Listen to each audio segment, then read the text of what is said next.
A man named Gunther, or Thomas, or Jean. He has pale hands, a permanent ink stain on his middle finger, and a profound, unshakable belief that the single most important thing in the world is getting the paperwork right. Why is he so dangerous? Because a knight can only kill you once. A king's tyranny lasts only a lifetime. But a bureaucrat? A bureaucrat writes something down. He creates a rule, a statute, an ordinance, and that rule, filed away in a dusty archive, can outlive empires.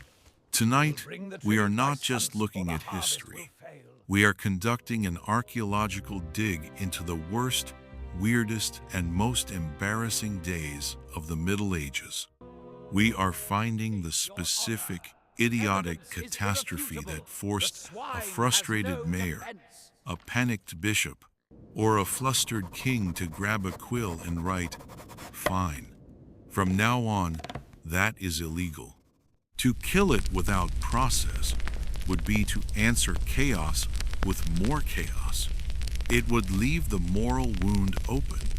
No, this act, this sin, had to be answered formally. The wound had to be cleansed by procedure. So he issued a warrant. Imagine the scene. 2 town guards clad in leather jerkins and probably feeling like the biggest fools in Normandy march to the mason's hovel. They find the sow, now sleeping peacefully in its sty, covered in the evidence of its crime. The judge, in his robes, sat on the dais. The courtroom, a cold stone hall, was packed with serious-looking men, all pretending this wasn't completely insane. Bailiffs stood by, witnesses were sworn in, and a prosecutor laid out the case against Scrofa domesticus. And then, in the ultimate act of procedural fairness, the court did something remarkable. It assigned the pig a defense lawyer. We don't know his name, but let's call him Maître Baudet. It's a good argument. It's logical. It's theologically sound. And it fails utterly. The prosecutor stands. Maître Baudet, he sneers, would have you believe this is a simple beast. But does a simple beast defy its creator? Does a simple beast feast on the flesh of the baptized innocent? No. This was an act of such profound malice that it demands a human response. The devil himself is at work here, and he has chosen this vessel. He points a trembling finger at the sow. The exact same method used for human murderers, because consistency in jurisprudence is what separates us from the animals. But the ritual isn't over. This is the most important part. On the day of the execution, the entire town gathers in the main square. It's a festival. Merchants sell baked goods. Children are given the day off. The pig is dragged from its cell, but it is not dragged as a pig. The executioner and his assistants formally dress the sow in human clothes. And this finally gets the attention of the real power, the church.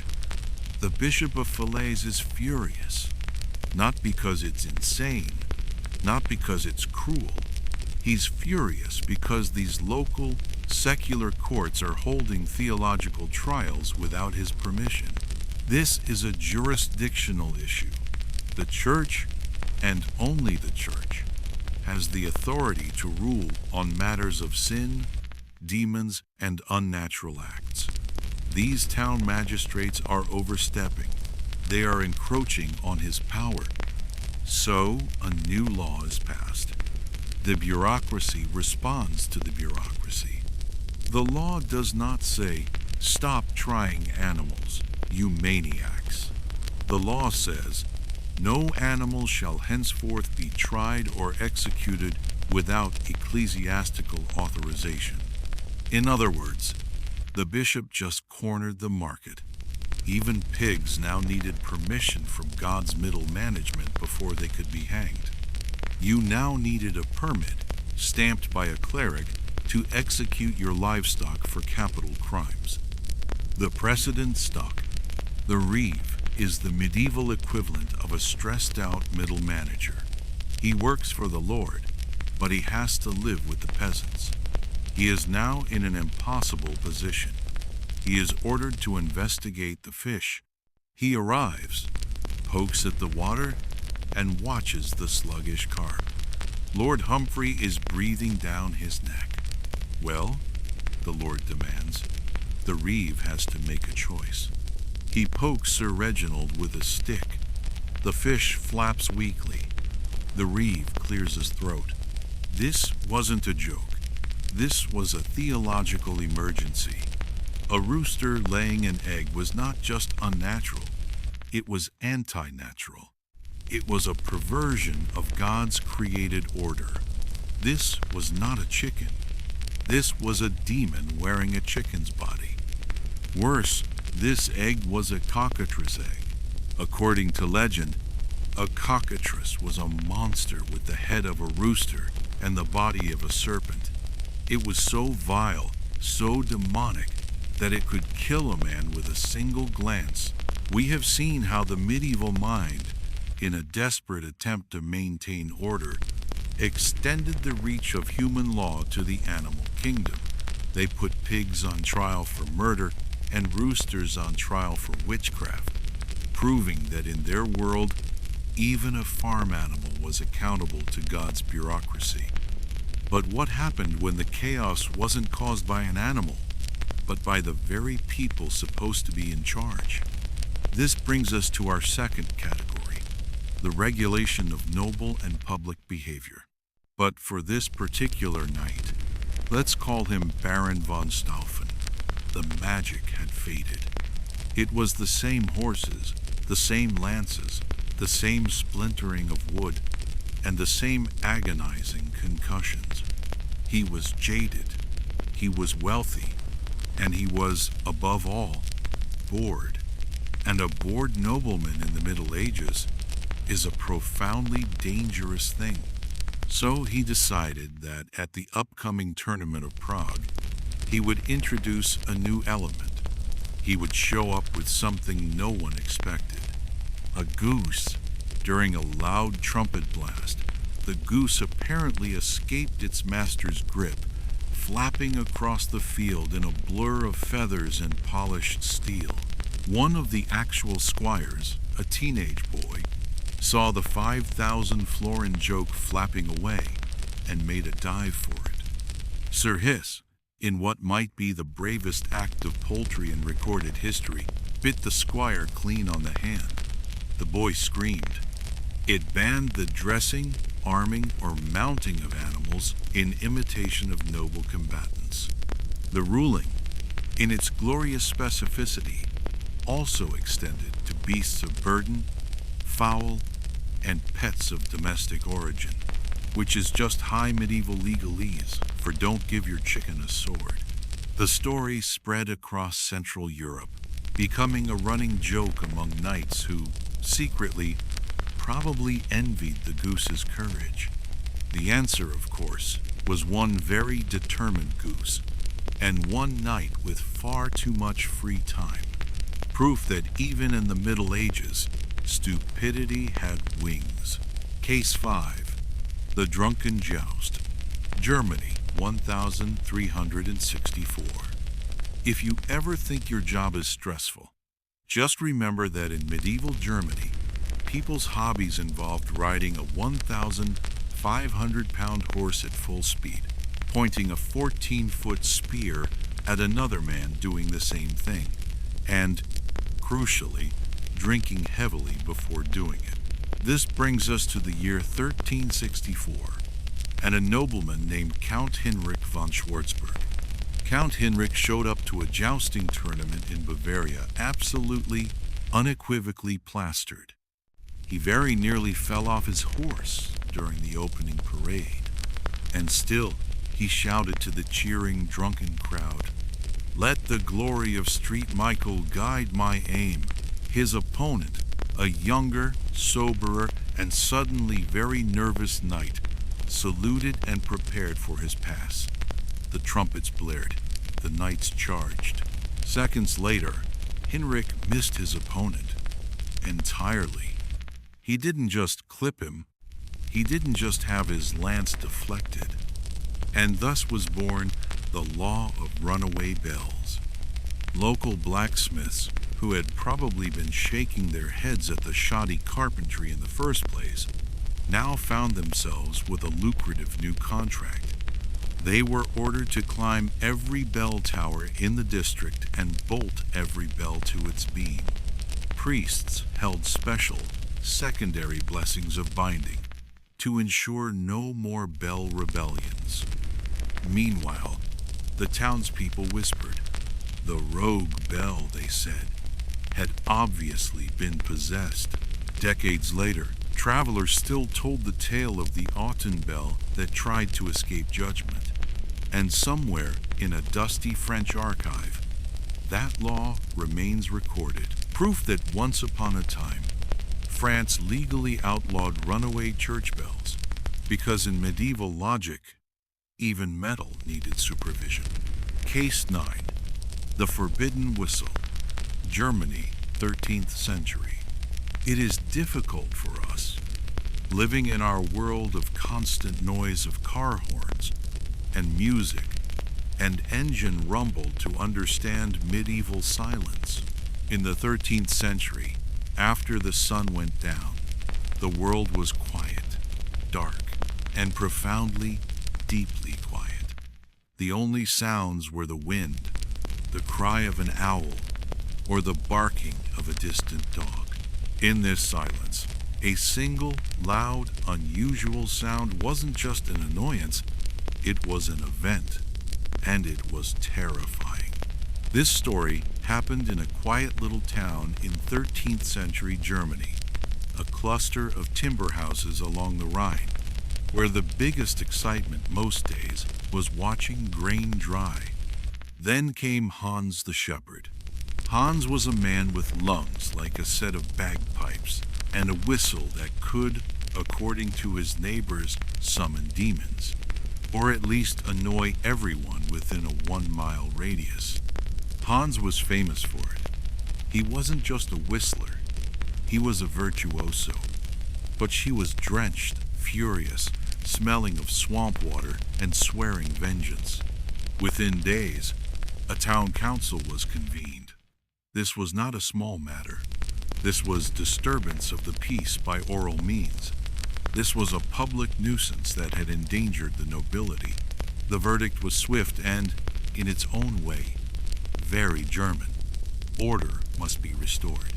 No man, woman, or child, the new law read, shall whistle in public after the toll of the evening bell. And so began the law of forbidden whistles. Naturally, Giovanni stopped laughing. The nobleman produced witnesses. 3 of his servants, all pale and crossing themselves, swore they had seen it. They had been in the great hall, in the middle of the night. The boots, which had been left by the fire, suddenly stood up and marched, unaided, across the floor. One servant even claimed they clicked in rhythm, as though dancing to an invisible, infernal music. Within days, the story was all over Florence. The city magistrates, never once to miss an opportunity for public procedure, took the matter with deadly seriousness. This wasn't a customer complaint. This was a spiritual matter. They summoned theologians to debate whether a demon could possess leather. They summoned blacksmiths to ask if metal rivets could attract evil spirits. They even summoned a tailor, just in case. After much debate, the council ruled that, technically, no proof of demonic activity could be found, and young Thomas, the newest novice, was shaking a tambourine with a look of pure, ecstatic joy on his face. They were singing a Sanctus, but it had a beat you could dance to. The abbot snapped. This was not prayer. This was a disruptive, nocturnal concert. This was the devil's music, designed to seduce the soul, not save it. He summoned the entire choir. He gave a fiery, 3-hour sermon about the temptation of earthly pleasure, the sin of pride, and the holy virtue of monotony. Case 13. The Dueling Priest. Castile, 12th century. You would think medieval priests would have been too busy saving souls to be swinging swords. You would be wrong. Especially in 12th century Castile. This was not the tranquil vineyard-covered land of Italy. This was the Reconquista. This was the frontier. This was a land at war. And the line between a priest and a soldier was often blurry, if it existed at all. What's he got? A flaming sword? That's just pageantry. Father Rodrigo, wiping foam from his mustache, slammed his mug down. You blaspheme, Sir Diego. The Archangel's flaming sword is the very wrath of God. Your good steel would melt like wax before he even swung. The knight laughed, loud and mocking.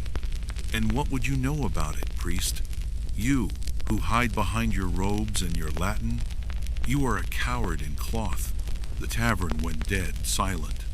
It was the medieval church's version of an HR memo saying, "Please stop fighting your co-workers, especially if you win."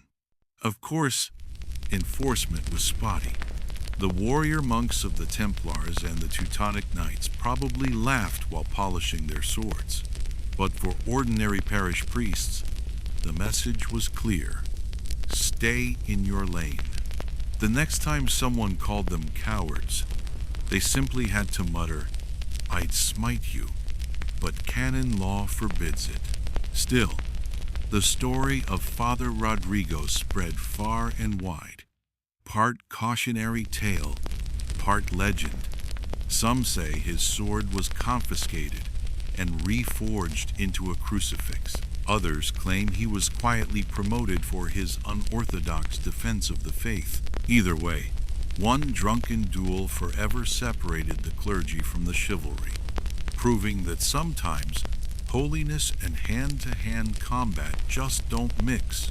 And thus, a formal tribunal was convened, not for a sin, but for a miracle.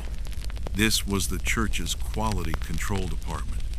For 3 days, they held an investigation. This was a full-blown legal proceeding. They interviewed Etienne Dubois. Was he pious? Had he been drinking? They interviewed the local cheesemaker. Was there anything unusual about the milk? They interviewed one deeply confused veterinarian, or cow leech. Can cows, in fact, weep from emotion? William of Malmesbury's Chronicles says he flew for more than a furlong, a distance of over 200 meters, or 660 feet. He was a pilot. He was an aviator. But then, as with all medieval engineering projects, gravity made its inevitable comeback. Aylmer was a brilliant designer, but an inexperienced pilot. He hit a crosswind, panicked, and lost control. They were not drafted by men thinking deep thoughts about human rights or the nature of justice. They are, almost every single one, a fossil. They are the fossilized, legal remains of a single, chaotic, and often profoundly stupid moment. They are the high water marks of human strangeness. They are the legislative scar tissue left behind by one-of-a-kind catastrophes. And that leads us to our final reflection. We look for a system in medieval logic. Hey guys, tonight we begin our journey by meeting what I consider to be the single most dangerous creature in human history. It is not the charging knight, his lance glinting in the sunday. It is not the plotting king, whispering poison into his brother's ear. It is not even the fanatical inquisitor convinced he is doing God's work with a pair of hot tongs. No, the most dangerous creature in history is the medieval bureaucrat. He is a man you've likely never heard of. They are the fossilized remains of a single afternoon when everything went horribly, horribly wrong. They are the medieval equivalent of a modern do not iron clothes while wearing them warning label. You just know it exists because some idiot somewhere tried it. Our entire understanding of modern law is based on prevention, on abstract rights, on governing principles. The medieval mind worked differently. They lived in a world they believed was a single, interconnected moral ecosystem, all designed and watched by God. Every person, every animal, every object had a place and a purpose. When something disrupted that order, when an animal acted like a human, or a human acted like an animal, or a church bell just fell off its moorings, it wasn't just an accident. It was a breach. It was a tear in the fabric of reality. It was chaos, and chaos was the devil's work. And how did they respond to this terrifying chaos? Not with a shrug.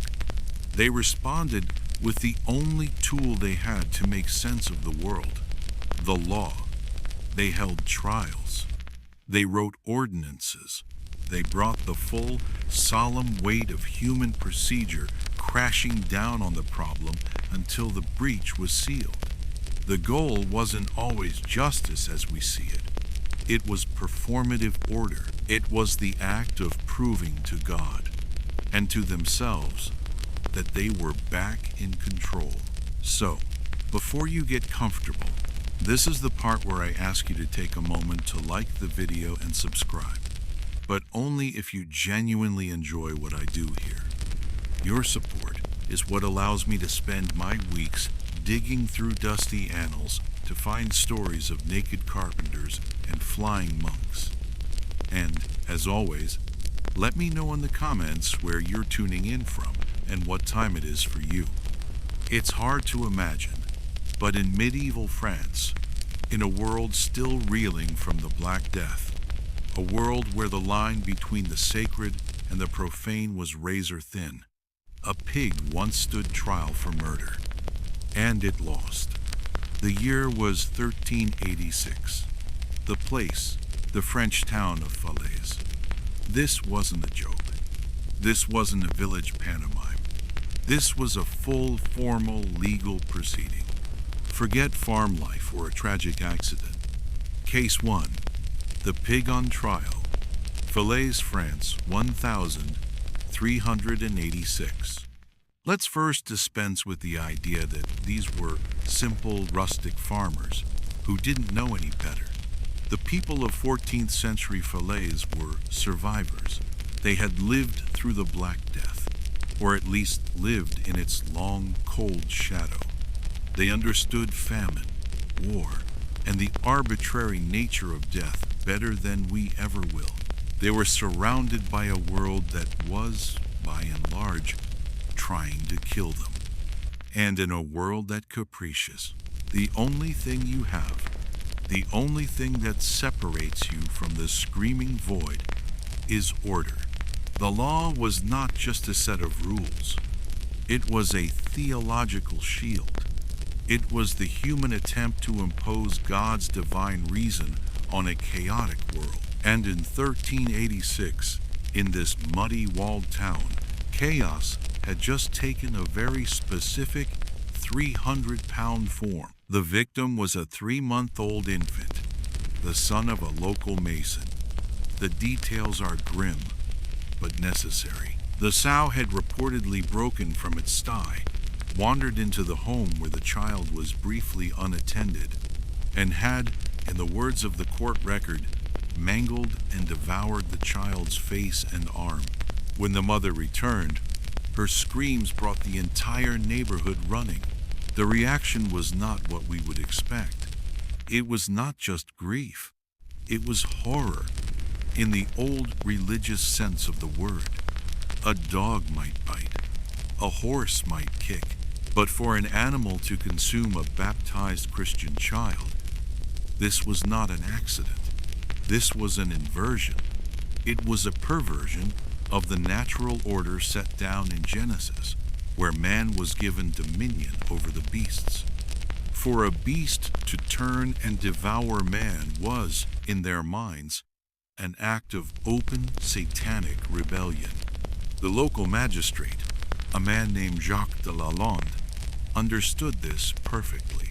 To simply kill the pig would be practical. It would be what a peasant would do. But he was a man of the law. It is their chance to prove their piety, to show heaven that they will not suffer an abomination to live among them. The trial was set for 9 days later. The creature was formally charged. And here is where the bureaucratic mind truly shines. It was accused of murder, committed with malice aforethought. Let that sink in. Malice aforethought. They were arguing with a straight face that this pig had woken up in the morning, considered its options, and decided that infanticide was the best course of action. That, if true, makes it one of the most intelligent pigs in recorded history. But to them, malice didn't necessarily mean planning. It meant unnatural. It was the malice of a demon, an evil impulse that drove it to defy its pigness and commit a human sin. A full court was convened. Your Honor, he might begin, the squealing from the defendant's box punctuating his words. My client, while present, is nonetheless a pig. It is a brutum animal, a beast without a soul, and therefore without the moral capacity to commit a sin. The law is made for man, who has reason and a knowledge of good and evil. To try this animal as a man is to falsely elevate it, to grant it a moral standing that Scripture itself denies.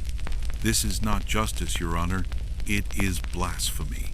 A neighbor swears he saw the pig's eyes glowing with a red, infernal light.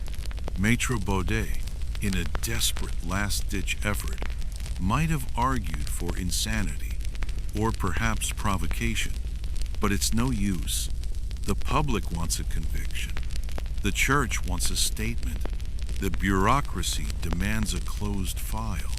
The judge listens, nods, and then declares the sow guilty of all charges, because of course pigs are notorious repeat offenders. The sentence is handed down, death by hanging. They are ritually elevating it to the status of a person for the sole purpose of casting it out of the human community forever. It is then led to the gallows, a special one built to accommodate its weight. The noose is fixed. The hangman does his duty, and in front of an enthusiastic, cheering crowd, the pig is executed in the name of the King and of God. The moral order is restored. The paperwork is filed. Civilization has been saved by a public execution of a farm animal. The story, however, doesn't end there. This is where the bureaucrat returns. The trial of the Falaise pig caused such a stir that it became a legal sensation. Other towns, inspired by Falaise's piety, started doing it too.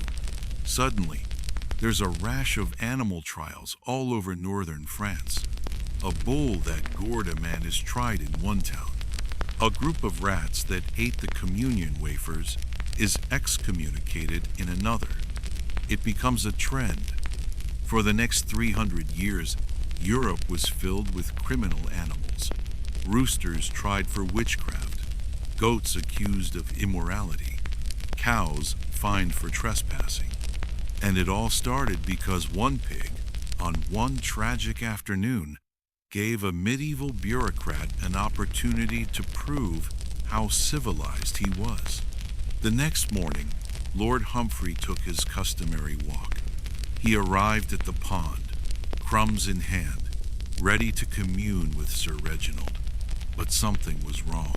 His prized carp, His noble creatures were not gliding with their usual placid dignity. They were swimming erratically. They were bumping into the sides of the pond. Some were floating listlessly near the surface, gasping at the air. Lord Humphrey was horrified. He didn't see sluggish fish in poorly oxygenated water. He saw debauchery. He saw intoxication. He recognized the symptoms from his own banquet hall. He didn't just assume the worst. He claimed the worst. The villagers had, he thundered, poured ale into his pond. And not just any ale, his ale, which he had graciously provided for their festival. This was not a prank. This was sabotage. This was an act of willful inebriation of aquatic life. He demanded an inquiry. The local reeve was summoned. The Lord declared it a confession. The villagers were found guilty of, and this is the actual charge, the willful inebriation of aquatic life. The punishment was threefold. First, a heavy fine on the entire village to pay for the damage and moral distress caused to the fish. Second, the pond had to be completely drained and refilled with fresh water, a massive, back-breaking task for the very peasants who allegedly poisoned it. And third, because medieval justice loved paperwork, Lord Humphrey had his reeve create a new estate ordinance. This is the legislative punchline. It read, "Let no man or woman, of free or unfree status, pour ale, wine, or spirituous drink into waters, wherein swim the creatures of the Lord, be they carp, tench, or bream, for such is an offense against God and against the Lord of the manor." And thus was born the law of drunken fish. It sounds like a joke, but the regulation actually spread. The drunkenness was almost certainly a case of the fish being sluggish from the summer heat and the sudden introduction of yeast and sugar, which depleted the pond's oxygen. An entire law, a court proceeding, and a massive fine were all based on one nobleman's complete misinterpretation of fish behavior. In the end, the villagers paid. The pond was refilled, and Lord Humphrey continued to refer to his carp as noble creatures of refined taste, who had, he claimed, been deeply traumatized by their brush with low-class beverages. The pig trial was about bureaucracy conquering sin. This was about bureaucracy as a weapon of class, proving that in medieval England, even your fish had to know their limits. This was not the 14th century of the fillets pig. This was the late 15th century. The intellectual climate had grown darker, more paranoid. The Malleus Maleficarum, the Hammer of Witches, was only a decade away from publication. The terror of the devil was no longer a background hum. It was a screaming daily reality. The world was on a razor's edge, and people were looking for signs of the apocalypse everywhere. And one morning, a farmer in Basel found one, in his henhouse. If they did nothing, and a plague of cockatrices descended upon Basel, it was their heads and their souls on the line. The only solution was a trial. The law must be seen to act. So the rooster was formally arrested. Again, picture the scene. The town guard, grim-faced and holding crucifixes, marching to the henhouse. They seize the bird, which is probably more confused than any creature has ever been. The farmer swore he had seen the rooster sitting on the nest with his own eyes. His wife swore the bird had crowed backwards at midnight. Then came the defense. The poor lawyer, facing a terrified judge and a hysterical crowd, tried to deploy the pig's defense. "Your Honor, this is a chicken. It is an animal. It lacks moral agency. It cannot enter into a pact with Satan. because it does not have a soul to bargain with. The prosecution, who was probably a priest, was ready for this, and in a detail that proves capitalism never misses an opportunity, at least one merchant was seen nearby selling roasted nuts to the crowd. The smoke cleared, the rooster was ashes, Basil was safe, but the bureaucracy was not finished. This incident had set a precedent. The city council, now that the panic had subsided, realized they had a problem. What if another rooster laid an egg? What if people just started burning their neighbors' chickens, claiming witchcraft every time they found a weird egg? It would be chaos. It would be unregulated. So, the council passed a new ordinance. And that ordinance did not say, "This is insane. Stop burning chickens." It said, "No citizen shall henceforth bring forth claims of infernal poultry without a clerical witness." Once again, bureaucracy triumphed. It wasn't a ban on the insanity. It was a system for managing it. You could still accuse your chicken of witchcraft by all means, but you had to file the paperwork. You had to get a priest, an expert in demonology, to come and inspect the bird, sign off on it, and authorize the trial. It was a brilliant bureaucratic move, shifting the responsibility from the panicking public to the professional demon hunters in the church. Historians, of course, later confirmed that the rooster's egg was a common biological anomaly, but by then the legend had taken root, and Basil became the proud home of the world's only known rooster to be legally convicted and executed for witchcraft. A perfect, terrifying reminder that in the medieval world, justice always gave everyone their day in court, even breakfast. By the time the dust settled, 3 knights were injured, one with a broken leg.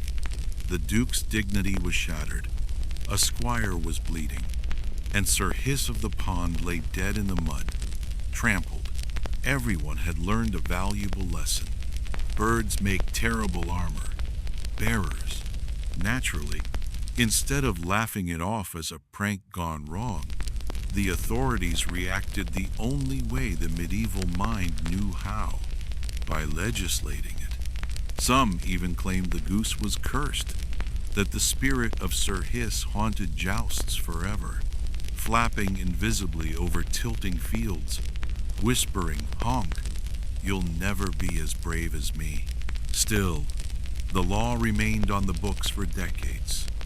Future generations of scribes copied it into the town charters, utterly confused. They read it and wondered what kind of apocalyptic catastrophe, what plague of warrior chickens could have possibly inspired it. This, in itself, was not unusual. Knights were almost expected to drink, partly because medieval water could kill you faster than the tournament itself, and partly because a little liquid courage was considered essential before engaging in what was essentially a high-speed game of chicken with giant splinters. But Henrik took it further. He was not just fortified, he was belligerent. The church was, to put it mildly, horrified. The opponent knight just sat there on his horse, confused, and the monk, miraculously, survived, though the chronicle reports he spent the rest of his life avoiding all outdoor events and flinching violently every time he heard a trumpet. The local duke, whose tournament had just been ruined, realized this could turn into another pig trial situation. A knight attacking a servant of God? This was bad. This was scandalous. This required procedure. He called an emergency council.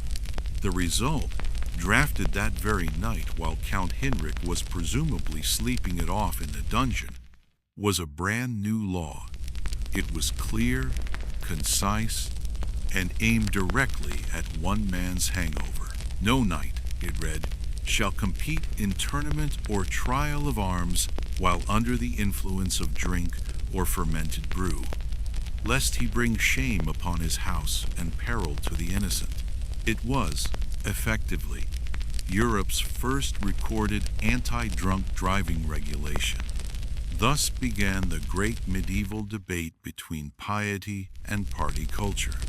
Despite the law, enforcement was tricky. Jousting officials weren't exactly equipped with breathalyzers. The best they could do was sniff the helmets of competitors or check to see if they could walk in a straight line while wearing 80 pounds of steel. Still, the drunken joust decree became official law throughout most of the Holy Roman Empire. It didn't really stop knights from drinking. It just made them more creative about when they drank and how they hid it. And that is how one spectacularly inebriated noble and one very unlucky monk turned the code of medieval chivalry into a cautionary tale. Proof that even when you are encased in solid steel, stupidity always finds a way. Case 6. The Runaway Bell, France, 1324.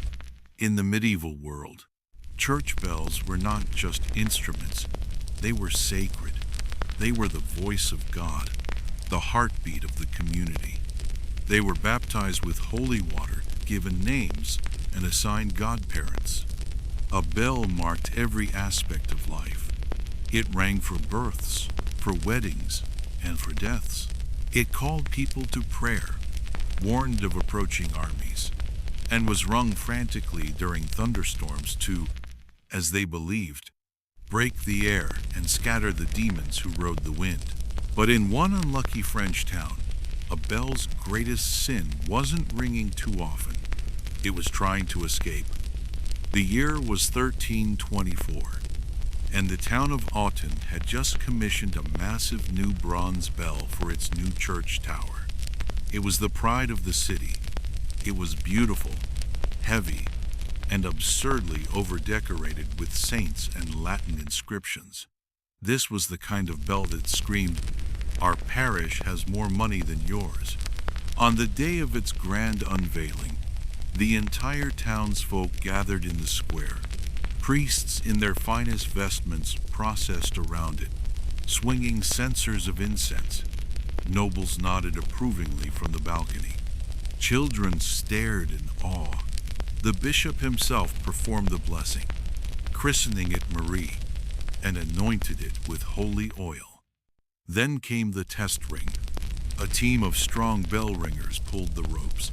The massive bell swung, and a deep, resonant bong echoed across the valley. The crowd cheered. A few minutes later, disaster struck. As if summoned by the sound, a storm rolled in from nowhere. The sky turned a sickly green-black. It then hit the stone steps of the church entrance and, gaining momentum, rolled down them like a divine bowling ball, straight into the town square. Witnesses swore it moved with purpose.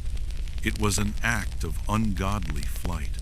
The bell, Marie, careened across the square, crushing market stalls, scattering chickens, and annihilating at least one unlucky bench before finally, deafeningly, lodging itself in a fruit cart, sending apples and pears exploding into the air.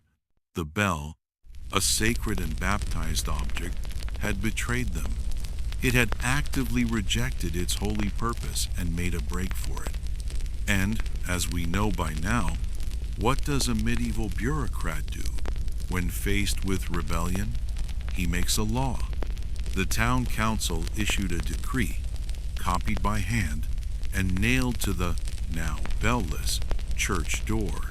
All church bells, it ordained, shall henceforth be bound with chains or cords to their beams, to prevent ungodly flight and rebellion against their sacred charge. It was a divine sign of displeasure, most likely, they concluded, with the mayor's new taxes. Ironically, this new bell restraint trend spread across France. The story of the Autun bell was told as a cautionary tale. By the late 14th century, some cathedrals had chained their bells so tightly to the beams that they could barely swing, leading to a new round of complaints that the bells were ringing sullenly and that God might not be hearing them properly. At first, they were just stylish, long, narrow, and mildly impractical. They were a status symbol. The longer your shoe, the more you proved that you did not have to do anything so vulgar as work. You couldn't run, you couldn't plow a field, you could barely even kneel to pray. You were, in short, a gentleman.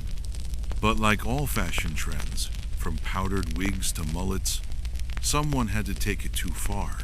The church hated them. They called them Satan's talons and preached fiery sermons about how the points were symbols of vanity and pride. But the nobility, as always, ignored them. Then came the incident. It happened during a grand mass at the Cathedral of Notre Dame in Paris. The court was in full attendance. The air was thick with incense. The choir was singing. It was the most solemn, holy moment of the week. A duke, possibly named Jean de Bourbon, though historians disagree on the culprit, was proceeding to the altar to make an offering. He was clad in silks, velvets, and a truly magnificent pair of 2-foot-long poulaines.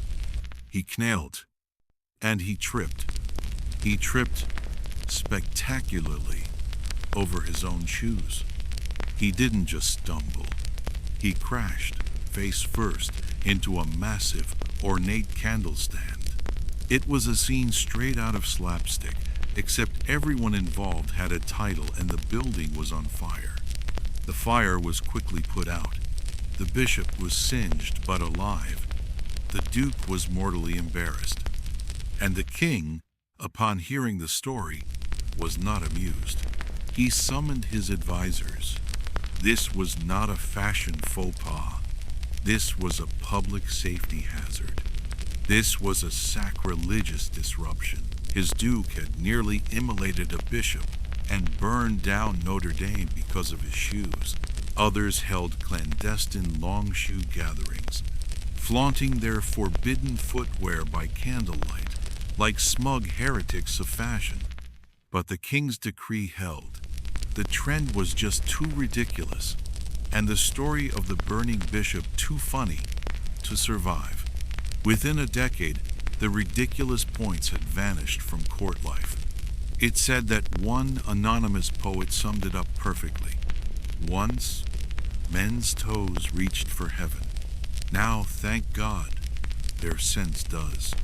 And thus, one duke's clumsy combustion brought reason and shorter shoes back to France.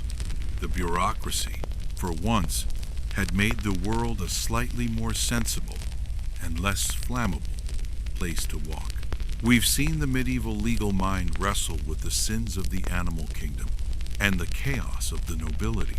Now we go one step deeper into a realm far more intimate and, to the medieval bureaucrat, far more dangerous. We are now entering the world of daily life. This is where the law stops being a shield against chaos and becomes a tool of absolute control. This is the legislation of creativity, of personal habits, of ideas. In the Middle Ages, nothing was too small, too personal, or too mundane to be regulated. Because in a world where everything had a divine or demonic meaning, a simple loaf of bread wasn't just food. It was a symbol.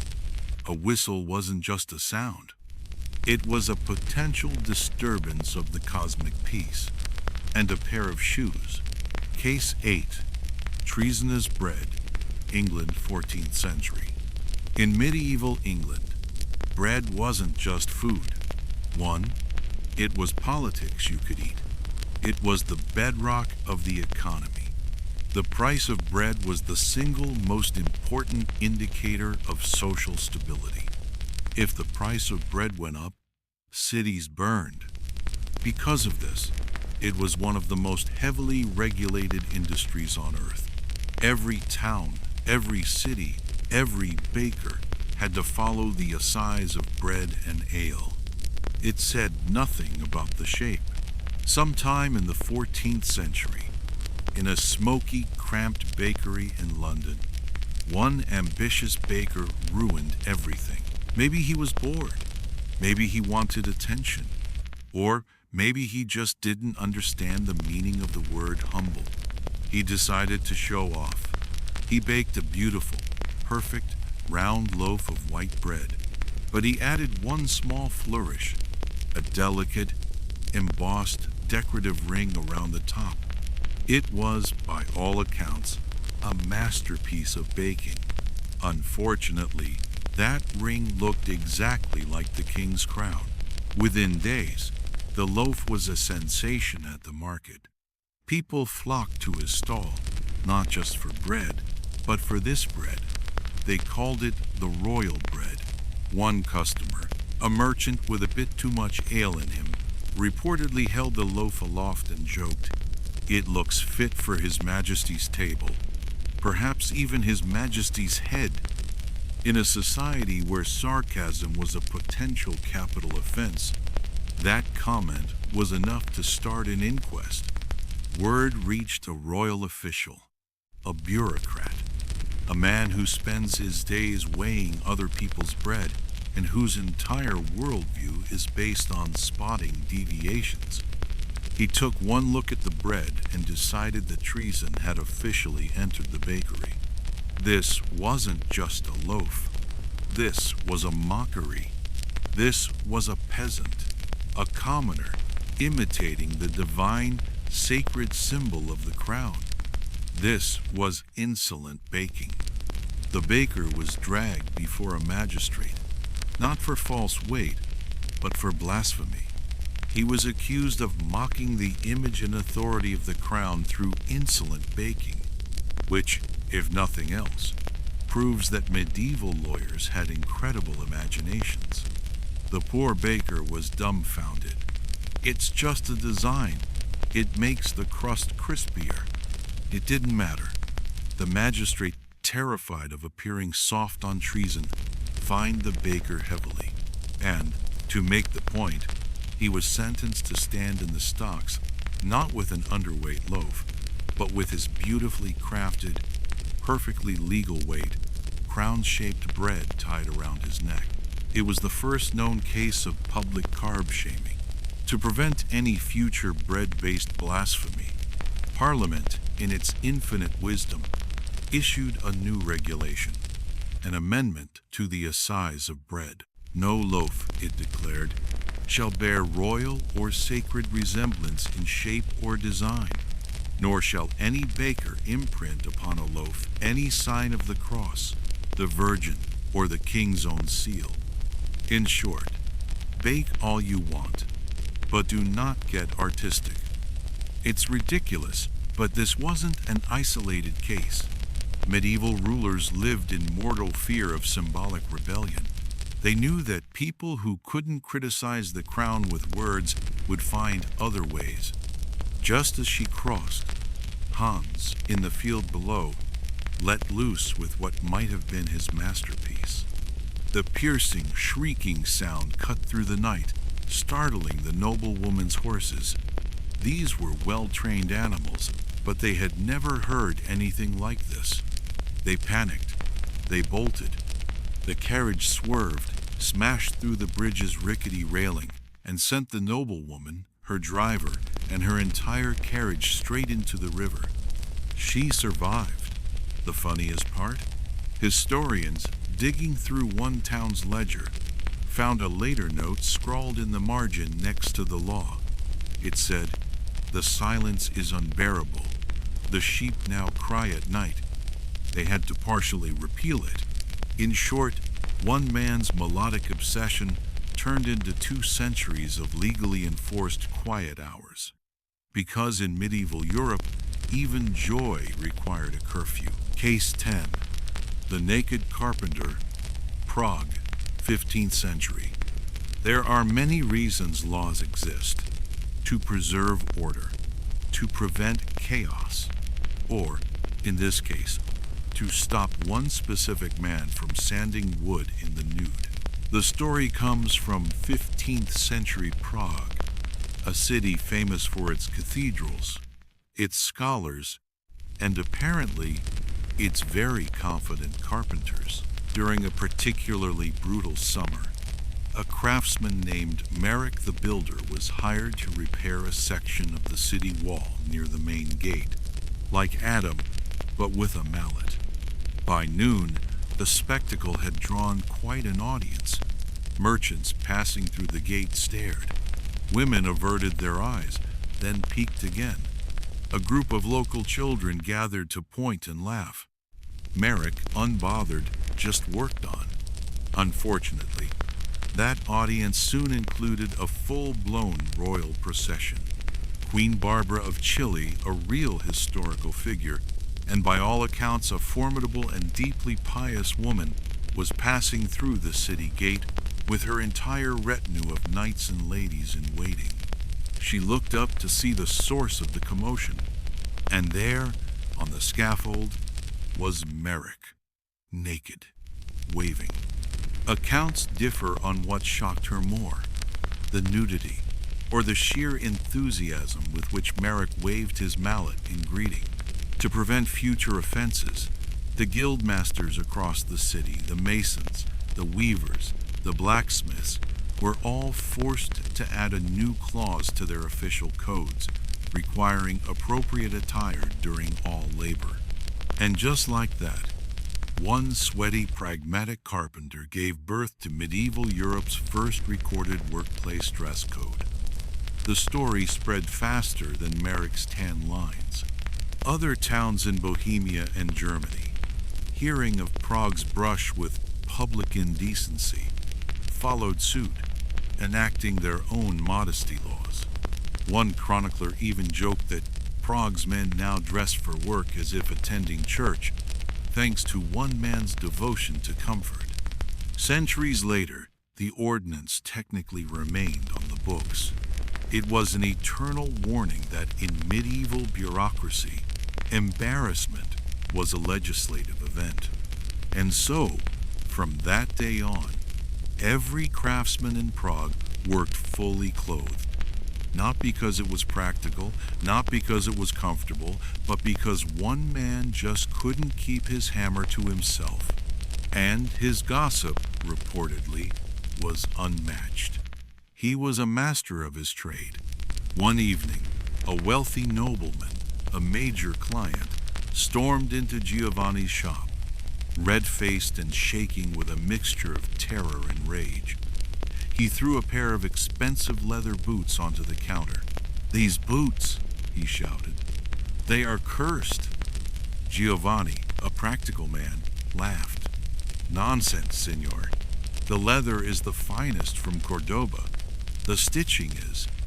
"They walked on their own," the nobleman insisted. Giovanni was, perhaps, innocent. But to prevent any future outbreaks of supernatural shoemaking, and to reassure a panicked public, they drafted a new regulation. No craftsman, the law stated, shall enchant, curse, or otherwise imbue apparel with motion unnatural to its purpose, be it by incantation, sigil, or hidden artifice. And thus, the law of haunted shoes was born. Giovanni was absolved, though his name became a Florentine joke. D'Alessi's dancing boots became a local slang term for anything that caused trouble for no logical reason. The real story?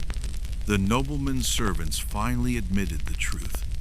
Decades later, one of them, a young prankster, had tied thin, dark threads to the boots and moved them from the rafters as a joke. The other two servants, terrified, had genuinely believed they were haunted and joined in the story. By the time they confessed, however, The law was already carved into the city's records. Centuries later, scholars stumbled upon the decree in the Florentine archives, sandwiched right between a prohibition on noisy fountains and new restrictions on overly scented candles. It remains a perfect reminder that in medieval Florence, reality was optional, but legislation was eternal. Because when superstition met government, even your shoes could end up on trial.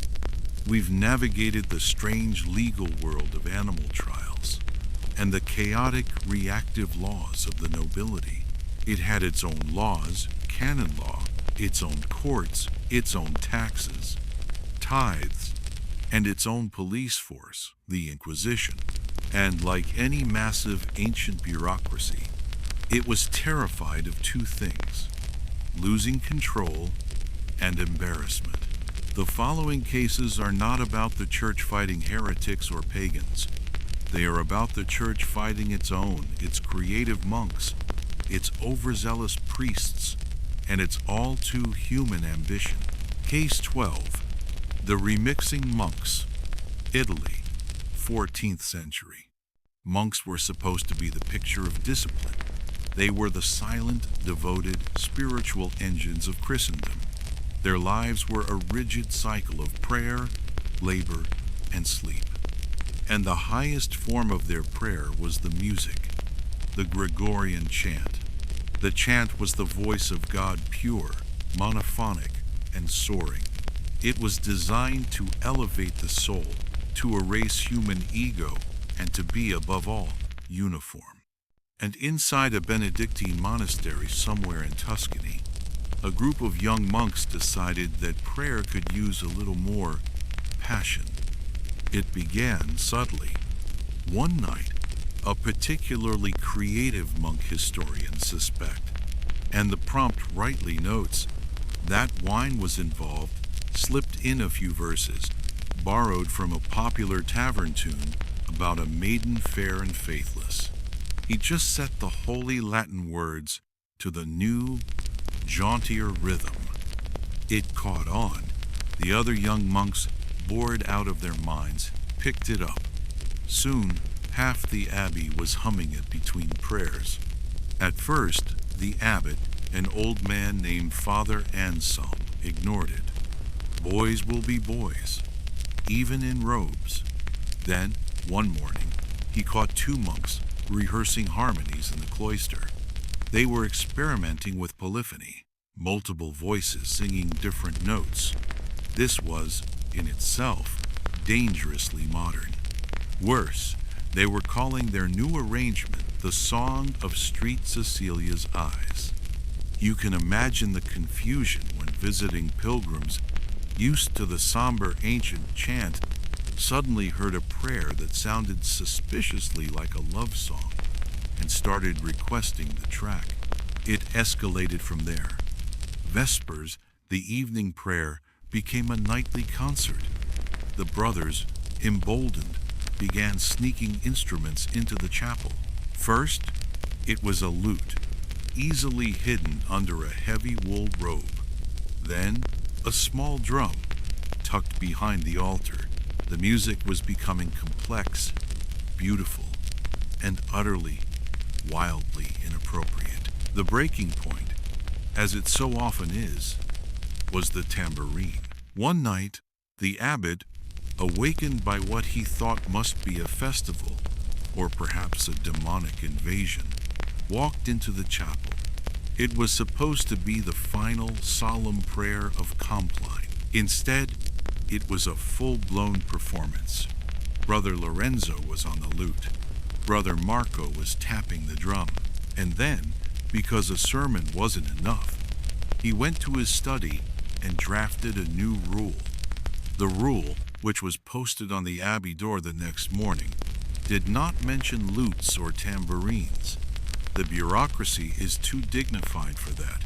It read, with chilling finality, no singing or musical performance, whether of sacred or profane tune, shall occur after the hour of sunset, for the night is for silence and contemplation. In other words, the world's first medieval noise complaint. Naturally, the monks were furious. They argued that their music brought them closer to God. The abbot replied that God, in his wisdom, probably preferred the sound of silence to the sound of a tavern song. The next evening, the monastery fell quiet, until from behind the wine cellar, someone started whistling the forbidden tune. The punishment was fasting, which in monastic terms is the equivalent of being grounded indefinitely. Priests rode with armies, gave last rites on the battlefield, and were expected to defend their churches from raiders with steel, not just prayers. Our story begins in a smoky tavern in a dusty frontier town, where a priest named Father Rodrigo de Avar got into a heated theological debate with a knight. Father Rodrigo was not a soft-handed scholar from Toledo. He was a hard man, with a sunburned face and calloused hands. The knight was a typical soldier, arrogant, proud, and deeply suspicious of men who worked by talking. The topic, as noted, was whether Street Michael the Archangel, God's own warrior, could defeat a mortal warrior in single combat. It started as harmless pub theology, the kind you'd expect after 5 pints of monastery ale. A knight of my skill, the knight, let's call him Sir Diego, slurred, with a good destrier and a strong lance. I'd give that angel a run for his money. You did not call Father Rodrigo a coward. Rodrigo stood up slowly. His voice was quiet, and all the more terrifying for it. May God strike you down for your insolence, he said, or, failing that, I shall. A duel was called for the next morning. The entire town gathered in a field. Sir Diego showed up in his full armor chainmail, plate, helmet, and a massive shield. He had his lance, his sword, his mace. He was a walking arsenal. Rodrigo, a man of the frontier, calmly stepped aside at the last second. The knight's lance buried itself in the dirt. Sir Diego was thrown from his horse. Enraged, the knight drew his sword and charged the unarmored priest. It should have been a slaughter, but Sir Diego was angry, and Rodrigo was furious. He parried the blows with a wild, unorthodox energy. He wasn't fighting with form, he was fighting with righteous indignation. By defeating a knight in his own arena, Father Rodrigo had blurred the line. He had embarrassed the entire warrior class, upon whom the church depended for protection. He had made the church look not like a spiritual authority, ineffable and mysterious, but just like another feudal lord fighting for dominance in the mud. It was embarrassing. It was undignified, and it set a terrible precedent. Case 14, the unapproved miracle, France, 14th century. If you've ever wondered how bureaucracy could possibly interfere with divine intervention, allow me to introduce you to the Church of the Middle Ages, where even miracles required paperwork. The church loved miracles. Miracles were great for business. They proved God's power, reaffirmed faith, and most importantly, brought floods of pilgrims and their money to a shrine. But the church loved its miracles. Approved, certified, and managed miracles. A freelance miracle, an unsanctioned wonder, was not a gift from God.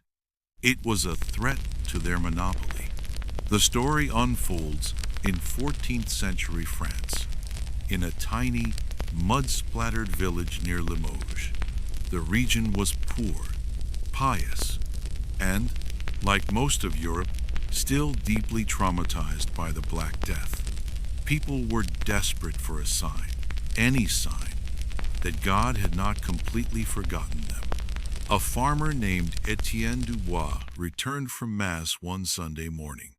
He was a simple, quiet man. He went to his small barn to check on his cow. Yes, his cow. As he entered, he was saying his prayers, and he stopped dead. His cow, Georgette, was standing in a shaft of sunlight, chewing her cud and weeping. Real tears. Big, fat cow tears rolling down her furry face. He had just come from a sermon on the compassion of the Virgin Mary, and here was a creature, a simple beast, weeping in sympathy. He swore it was a sign from God. A rumor started that the cow's tears could cure boils. The local priest was in a panic. He was losing control. The place was turning into a theological farmer's market, and he wasn't getting his cut. He sent a frantic message to the bishop. Intervene before this place turns into a full-blown heresy. The bishop arrived, skeptical but curious. He was a bureaucrat in a fancy hat. He could not and would not allow this unregulated holiness to continue. After 3 days of solemn, robed deliberation, the church concluded that while the event was impressive and the cow unusually placid, it lacked sufficient spiritual merit to be considered divine. In short, approved, but not certified. To prevent any future bovine blasphemy or any other unsanctioned wonders, the diocese issued an official, legally binding decree. Let no miracle be proclaimed, nor any object of veneration be established, without full episcopal examination and approval, lest false wonders lead the faithful astray. And so, the law of unapproved miracles was born. Overnight, spontaneous holiness became a regulated industry. Case 15, the Flying Monk, England, 11th century. The Middle Ages were a time of faith, invention, and a complete and utter disregard for physics. So, it was only a matter of time before a monk decided that if angels could fly, he probably could too. The man's name was Aylmer of Malmesbury. He was a Benedictine monk from 11th century England, living in the great Malmesbury Abbey, a beacon of learning in the Anglo-Saxon world. Aylmer was not a simple monk, content to copy manuscripts. He was an intellectual. He was a mathematician and an astronomer. He had read the old pagan classics, the legend of Icarus and Daedalus, and he was obsessed with motion. He would stand in the abbey's high tower, looking out over the hills. He watched the jackdaws and the rooks circling, riding the wind, twisting and turning with an effortless grace. And he, a man of God, thought, that is not magic, that is engineering. He became convinced that flight was possible. It was a glider. He had, essentially, invented the hang glider 900 years before anyone else. He told his fellow monks he was seeking to understand God's creation. They probably nodded politely, assuming it was a metaphor for a new book of theology. It was not. On a bright, windy day, sometime around 1010 AD, Aylmer, by this point an older man, climbed the winding steps to the very top of Malmesbury Abbey Tower. He strapped his handmade wings to his arms and back. His fellow monks gathered in the courtyard below, pointing up. They probably thought he was going to bless the fields, or perhaps had just gone mad. Aylmer said a prayer, crossed himself, and leapt. For a few glorious, terrifying seconds, it worked. He didn't plummet, he flew.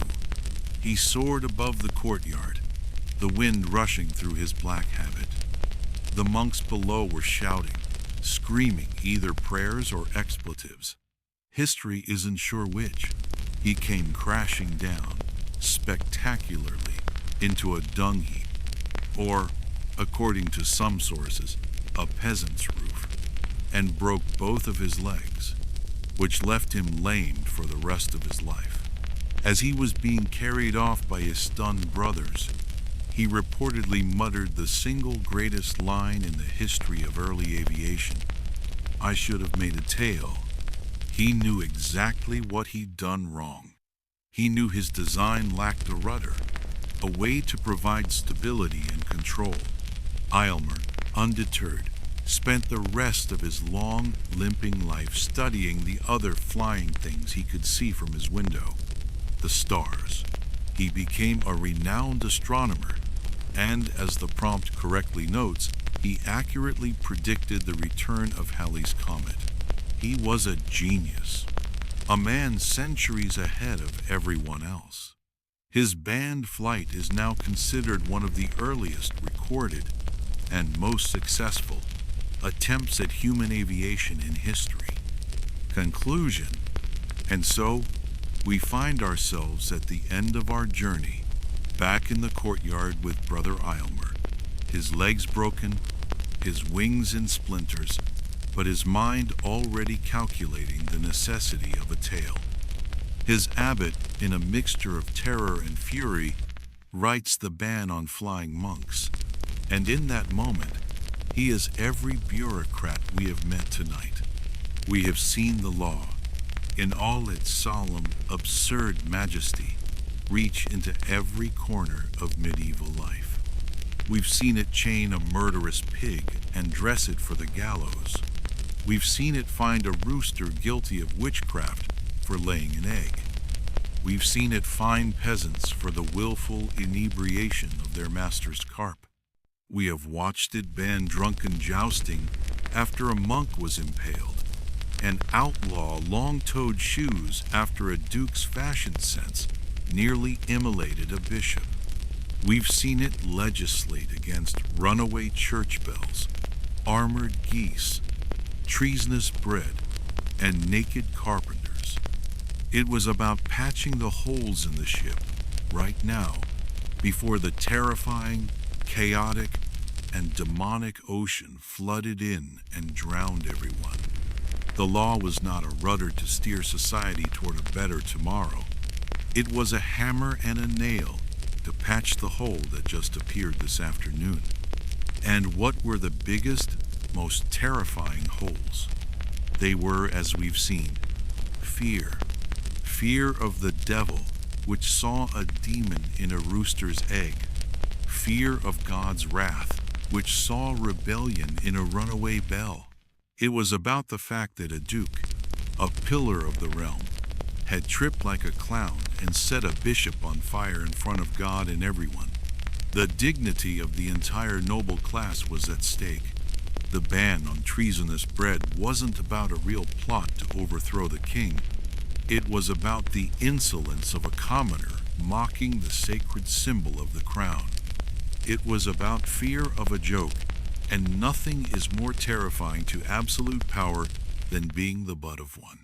And this brings us back, full circle, to the man we met at the beginning, the most dangerous creature in history, the medieval bureaucrat. He is not a villain.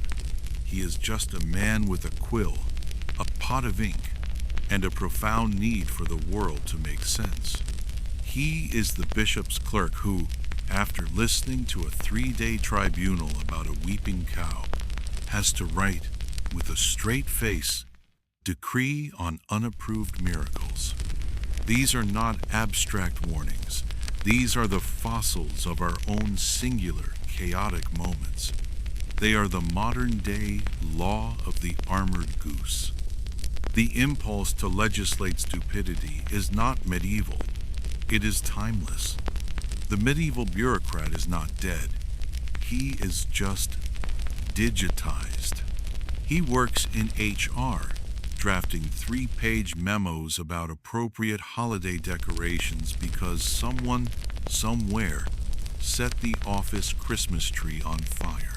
It proves that for all our talk of reason and progress, civilization is, and has always been, a desperate, ongoing, and often ridiculous attempt to stay one step ahead of our own worst instincts. Stupidity had consequences, and thanks to the tireless work of the bureaucrat, those consequences are written down, filed away, and preserved forever.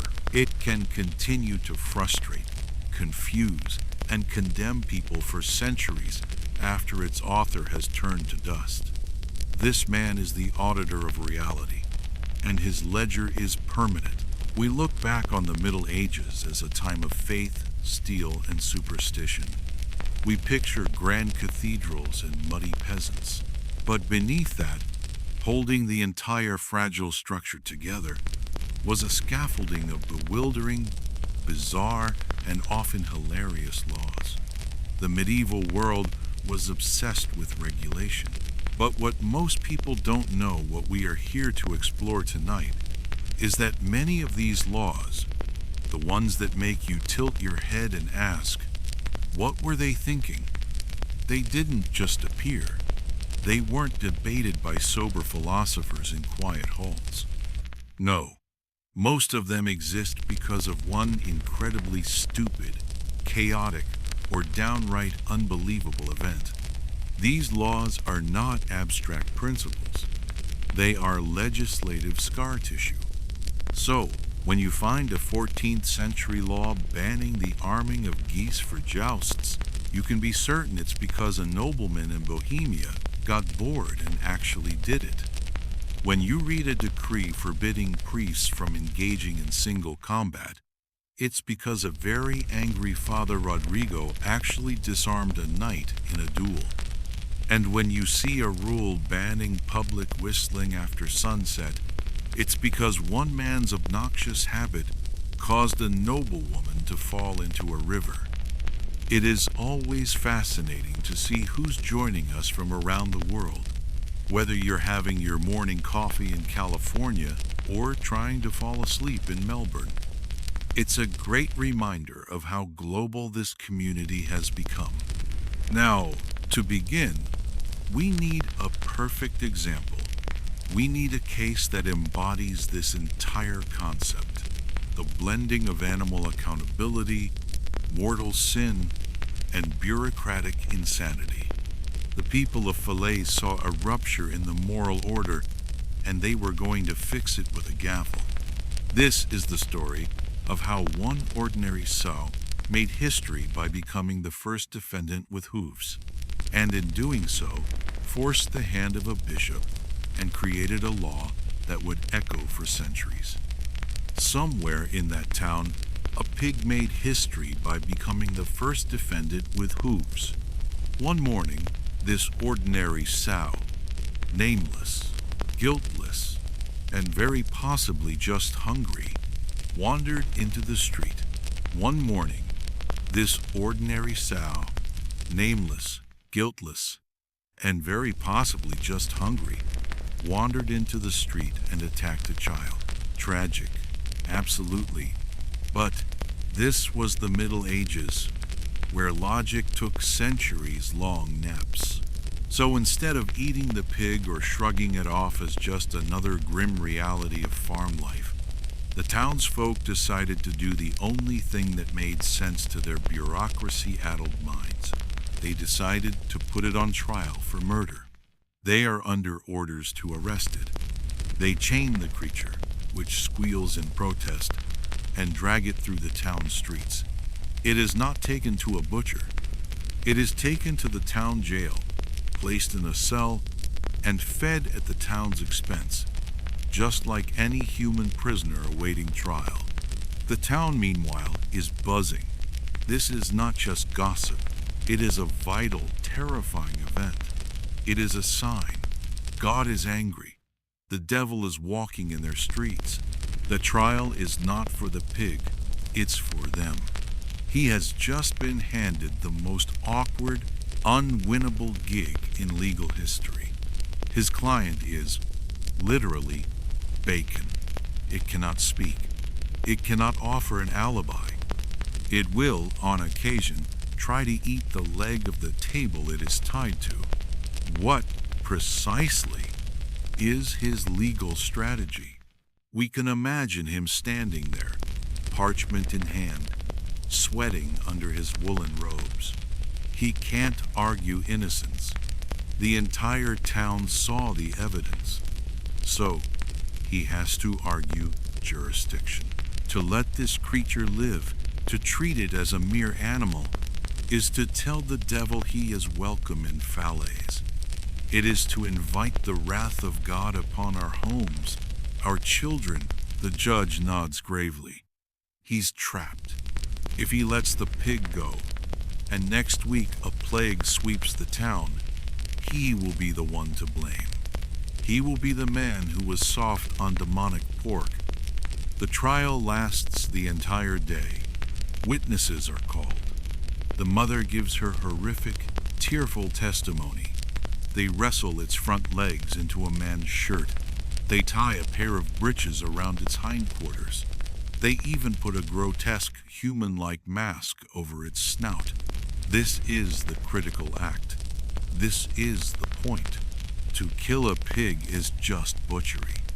But to execute a person, you must first establish that it is one.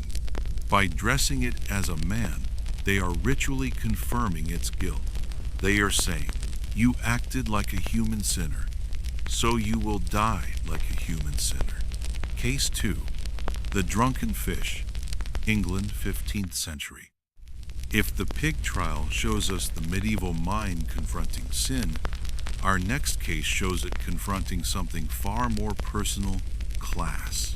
Few things capture the specific, petty arrogance of the medieval nobility better than this.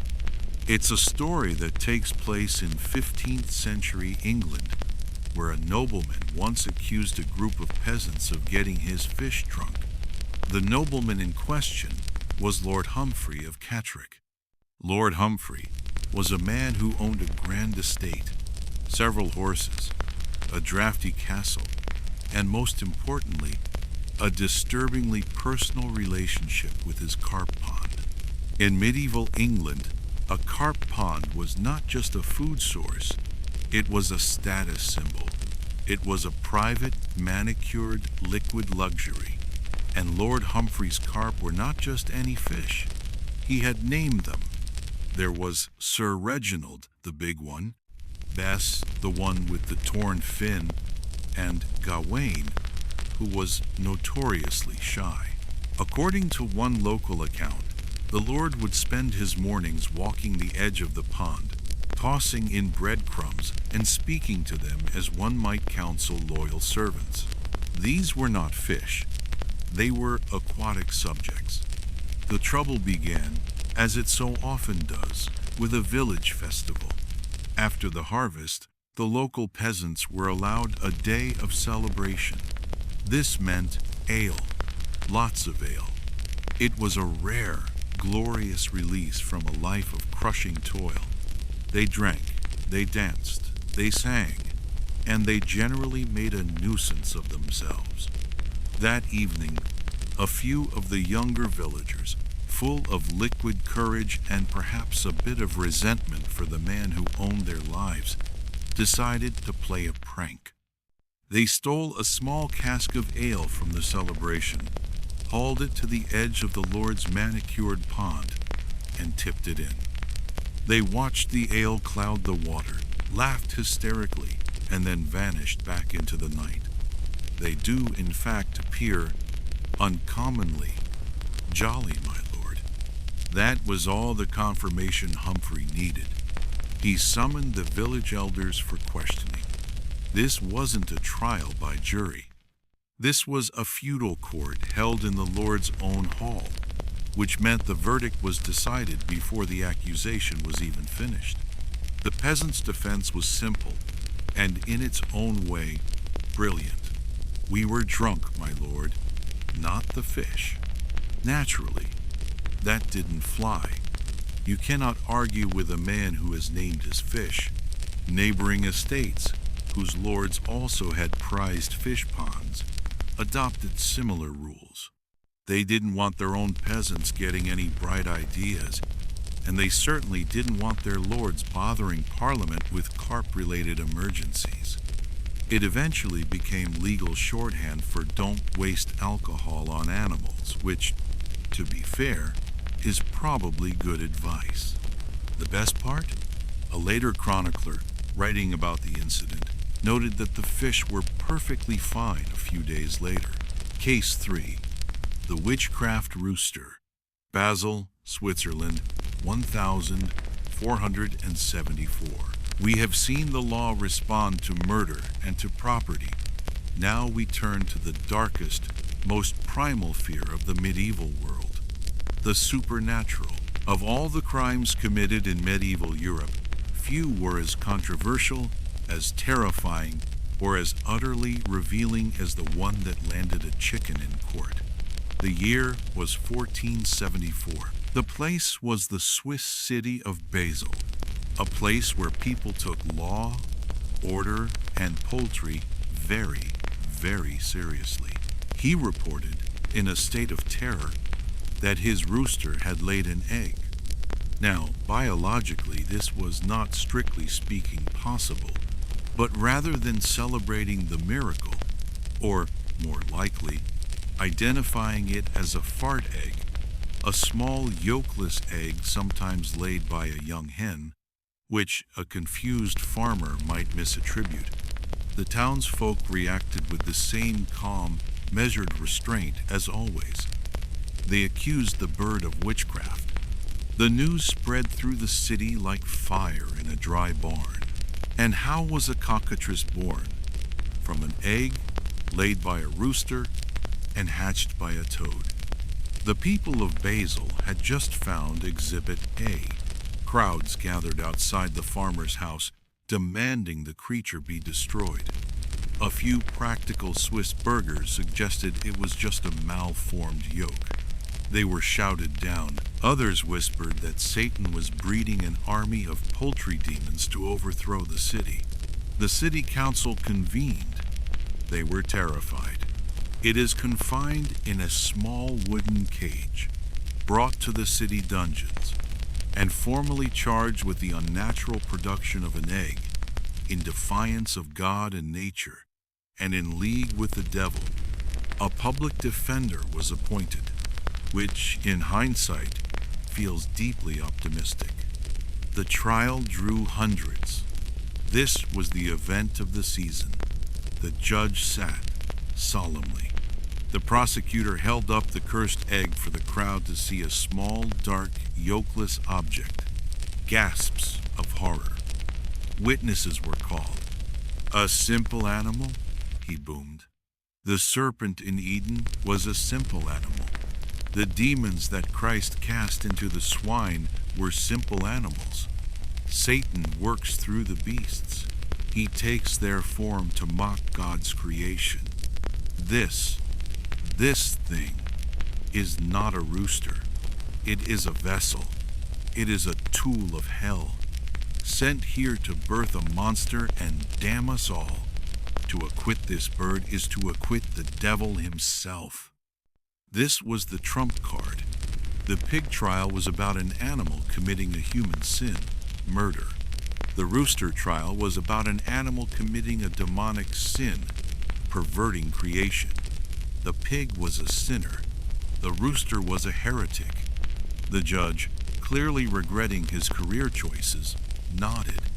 He had no choice. If he acquitted the rooster, he would be the next one accused of witchcraft. He declared the rooster guilty. The sentence? Not hanging. Hanging was for murderers. The sentence was death by fire. This was the punishment for witches, for heretics. It was not an execution. It was a purification. The demonic influence had to be cleansed from the world, and only holy fire could do it. On execution day, the people of Basel gathered in the main square. A pyre was built. The rooster, still in its cage, was placed on top. The cursed egg was placed beside it. A priest blessed the wood, sprinkled holy water, and lit the fire. Chroniclers note that many cheered as the flames rose. believing they had just narrowly averted the apocalypse. Others prayed. If there is one thing the medieval era excelled at, besides dying young and inventing unnecessary laws, it was taking a joke way too far. Case 4. The Armored Goose, Bohemia, 14th century. Sometime in the 14th century, in the damp, forested hills of Bohemia, a bored nobleman decided that tournaments were getting repetitive. You have to understand, for a certain class of medieval man, the tournament was the entire point of existence. It was the Super Bowl, the Olympics, and a violent job interview all rolled into one. It was where you proved your valor, won fortunes, and impressed women. Not a roasted goose for the feast. Not a pet goose on a string. A fully armored, combat-ready goose. According to the local chronicles, which were written by monks who sound both horrified and deeply impressed, the Baron had spent a significant sum of money commissioning a tiny, perfect set of plate armor for the bird. It was a masterpiece of miniature metallurgy. It had articulated pauldrons for its wings, a tiny cuirass for its breast, and a miniature helmet with a working visor, topped with a "John thank you little feather." He proudly declared this goose his new squire, paraded it around the tilt yard perched on his gauntlet, and even gave it a name, Sir Hiss of the Pond. Because, of course, why not give your poultry a knighthood? It was supposed to be funny, a satirical jab at the absurd pageantry of his fellow knights, and at first it was. The crowd loved it. Other knights laughed, slapping their armored thighs. Ladies waved their handkerchiefs at the bird, which honked back imperiously. The Baron was the star of the show before a single lance was even lifted. Then, the event began. It was supposed to be a simple parade, but Sir Hiss, perhaps realizing that he was a bird designed for ponds, not for war, panicked. Then, the goose, disoriented and furious, promptly turned and rammed headfirst into the legs of a passing warhorse. Now, a warhorse, a destrier, is a 1,500-pound engine of destruction. It is bred for courage, strength, and obedience. But it is not, under any circumstances, trained for an attack by a 6-inch tall knight in shining armor. The horse panicked. It did what any sane creature would do when attacked by an armored waterfowl. It went completely insane. It reared, throwing its rider, a very important, very wealthy, and very unamused duke, straight into the mud. That horse then bolted, crashing into 2 other knights who were lining up for their pass. Their horses panicked in turn. Within seconds, the entire tournament field had devolved into a chaotic mess of screaming men, terrified horses, and one very angry, very doomed goose. The Duke, furious, muddy, and still picking grass out of his helmet, demanded that the Baron be punished and that this mockery of chivalry be banned forever. An emergency council was convened, probably while the healers were still setting the broken leg. A decree was issued, and this law, written in the driest, most humorless legal Latin imaginable, is a direct response to that one afternoon of feathered chaos. He was a man who insisted, loudly and to anyone who would listen, that he fought better while spiritually fortified. He was technically right. He just forgot that the spirit part wasn't supposed to be literal. Accounts from a local monastery chronicle, written by monks who, again, seemed torn between piety and a love for juicy gossip, say he entered the arena swaying in the saddle. He dropped his lance 3 times just trying to get it from his squire. He missed the man, the horse, and the entire concept of the joust by about 10 feet. His 14-foot spear, propelled by the full, thunderous momentum of a warhorse, sailed past its intended target and impaled a nearby monk.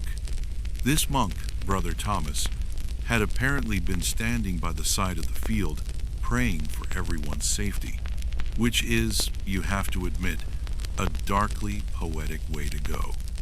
The scandal was immediate. The crowd went from cheering to a stunned, horrified silence. Except the vehicles were horses and the airbags were monks. Naturally, the knights protested. This was an outrage. They claimed alcohol calmed the nerves. They argued it steadied the hand, which might have been true if the hand wasn't holding a 14-foot spear aimed at another human being. The church, for obvious reasons, backed the ban, arguing that a sober knight honors God. The knights essentially replied, "A sober knight loses sponsors." Thunder roared, and a single, jagged bolt of lightning, in an act of spectacular theological betrayal, hit the brand new church tower directly. The wooden beam, freshly cut, cracked. The massive bronze bell, weighing several tons, broke loose from its moorings. It did not just fall. It crashed through the tower floor, obliterating the choir loft. When the dust settled, the square was silent. The bell sat there, smoking slightly, covered in applesauce. The mayor, a man named Etienne, looked at the bell. He looked at the ruined tower. He looked at the pulverized fruit cart. And he declared, quite seriously, that the bell had fled from its sacred duty. This was the medieval mind at its finest. This was not a structural failure. This was not an act of God in the insurance sense. This was rebellion. Case 7. The long-toed shoes. France, 15th century.